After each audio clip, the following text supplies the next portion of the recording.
बुद्ध कितने शुद्ध। जय श्री राम दोस्तों, स्वागत है आप सभी का हम सबके YouTube चैनल सनातन धर्म यात्रा में। दोस्तों, ये खीर ज्ञानी 28 बुद्धों का जिक्र करते हैं ताकि बौद्ध धर्म को पुरातन और प्राचीन सिद्ध किया जा सके। आज हम यही समझने का प्रयास करेंगे कि कुल कितने बुद्ध हुए और उसमें से कितने वास्तविक बुद्ध हैं और कितने अवास्तविक बुद्ध। लेकिन उससे पहले जरा यह भी समझना अति आवश्यक है कि बुद्ध हैं कौन। बुद्ध कोई नाम है या उपाधि है? वैसे ही गौतम कोई नाम है या उपाधि, क्योंकि संशय यह है कि अशोक के समय से पूर्व लिखे गए किसी ग्रंथ में बुद्ध जैसे किसी भी एक व्यक्ति का जिक्र साफ साफ नहीं मिलता। साथ ही दुविधा यह भी है कि बौद्ध धर्म वाले सिद्धार्थ गौतम को बुद्ध कहते हैं, वहीं जैन धर्म वाले महावीर स्वामी और उनके शिष्य गणधर गौतम को बुद्ध कहते हैं। आइए इसके कुछ प्रमाण देखते हैं। बुद्ध मत के पाली साहित्य के ग्रंथों में बुद्ध का नाम सिद्धार्थ गौतम है, लेकिन जैन धर्म के ग्रंथ आदि पुराण में लिखा है गौतम दागतो देवा स्वर्गाग्रद गौतमो मत तेन प्रोक्तम दीनत्व चासो गौतम श्रुति। यह द्वितीय पर्व का श्लोक नंबर 53 है। इसका अर्थ है महावीर स्वामी 16वें स्वर्ग से अवतरित हुए, इसलिए उन्हें गौतम कहते हैं और गौतम की वाणी को सुनने से आपका नाम भी गौतम है। इसका मतलब है गौतम भी गौतम है और उनकी वाणी सुनने वाले उनके सभी शिष्य भी गौतम हैं।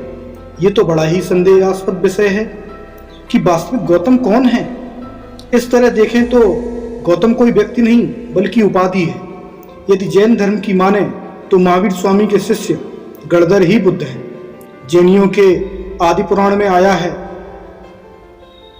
चतुर्मिश्य मलय बौद्धर बुद्धत्व जगत यथा प्रज्ञा पारमित बुद्धत्वा निराहुर्तो बुधा। यह द्वितीय पर्व का श्लोक नंबर 55 है। इसका अर्थ है, हे देव, आपने 4 निर्मल ज्ञानों द्वारा संसार को जान लिया है तथा बुद्धि के पार को प्राप्त हुए हैं, इसलिए संसार आपको बुद्ध कहता है। इससे साबित होता है कि महावीर स्वामी भी बुद्ध हैं, गणधर भी बुद्ध हैं और सिद्धार्थ भी बुद्ध हैं। लेकिन प्रश्न अभी भी वही है कि असली बुद्ध कौन। बुद्ध की दावेदारी यहीं खत्म नहीं होती। एक और बुद्ध हमारे सामने है। जैन धर्म के एक और ग्रंथ धर्म परीक्षा अमित गत के जैन हितैषी पुस्तकालय कर्नाटक द्वारा प्रसारित पृष्ठ संख्या 251 के पंक्ति संख्या 24 पर लिखा है रुष्ट स्रवा साथस्य तपस्वी मोलायन शिष्या श्री पार्श्वनाथस्य विदधे बुद्ध दर्शनम। अर्थात पार्श्वनाथ के तपस्वी शिष्य वीरनाथ ने रुष्ट होकर बौद्ध दर्शन को स्थापित किया था। अब देखिए, बुद्ध कहे जाने के 4 दावेदार हैं, पर सवाल ज्यों का त्यों है कि बुद्ध है तो है कौन, महावीर स्वामी, सिद्धार्थ, गणधर या वीरनाथ। अब अगर महावीर स्वामी और सिद्धार्थ के जीवन की समीक्षा करें तो दोनों में इतनी समानताएं हैं कि बुद्ध कौन है इसका विस्मय और भी बढ़ जाता है। साथ ही दिमाग चक्कर घिन्नी की तरह चकरा जाता है। सिद्धार्थ गौतम ने खीर खाकर ज्ञान प्राप्त किया तो महावीर स्वामी ने भी खीर खाकर ही ज्ञान पाया था। सिद्धार्थ गौतम बिंबिसार के बाग में ठहरे थे तो महावीर स्वामी भी बिंबिसार के बाग में ठहरे थे। महावीर स्वामी के शिष्य को अग्निहोत्र ब्राह्मण बताया गया है तो वहीं गौतम बुद्ध के एक शिष्य अग्निहोत्र ब्राह्मण थे। महावीर स्वामी को सांप ने काटा तो दूध निकला, वहीं गौतम बुद्ध को सांप ने काटा तो भी दूध निकला। चंदनमती नाम की स्त्री ने मंगावती नाम की स्त्री को इसलिए डांटा था क्योंकि वह सारी रात महावीर स्वामी के साथ रही थी। वहीं बौद्ध धर्म के ललित विस्तार में लिखा है कि चंदनवती स्त्री ने मंगावती स्त्री को इसलिए डांटा था क्योंकि वह सारी रात गौतम बुद्ध के साथ रही। इतनी समानताओं को आखिर संयोग तो नहीं कहा जा सकता, और आखिर संयोग कैसे कह दें। इससे यही सिद्ध होता है कि दोनों मतों में से किसी एक मत ने दूसरे का कॉपी पेस्ट किया है। अब महावीर स्वामी भी बुद्ध हैं, गौतम भी बुद्ध हैं, गणधर भी बुद्ध हैं और वीरनाथ भी बुद्ध हैं। इससे यही साबित होता है कि बुद्ध एक अवास्तविक चरित्र है, जिसे जो अपने अनुरूप सही लगा उसने वैसा मत बनाकर बुद्ध का नाम आगे कर दिया। यह तो स्पष्ट है कि पार्श्वनाथ का काल सिद्धार्थ गौतम से पूर्व का है, इसलिए जैन धर्म के अनुसार वीरनाथ ही बुद्ध था।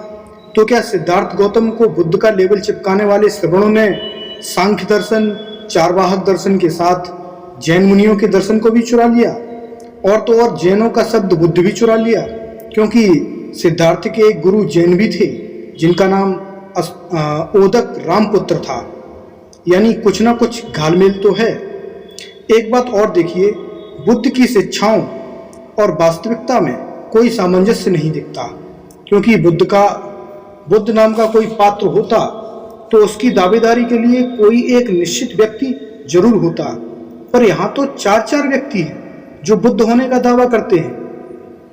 दूसरा, आप देखें कि बुद्ध की शिक्षाओं में यह बात प्रमुखता से थी कि बुद्ध मत मूर्ति पूजा का विरोध और मूर्ति के प्रति आस्था रखने का विरोध करता है।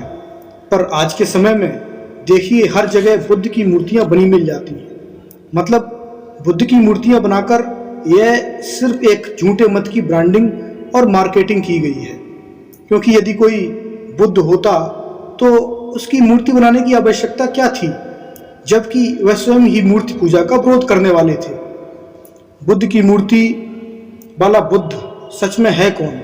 क्योंकि जिस तरह की उनकी शारीरिक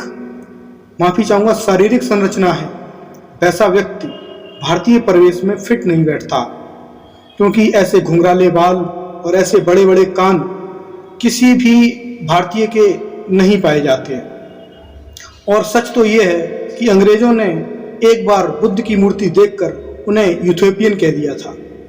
अब प्रश्न मैं आप पर छोड़ता हूं कि वास्तविक बुद्ध कौन है, या फिर बुद्ध कोई है या सिर्फ एक अवास्तविक करैक्टर है?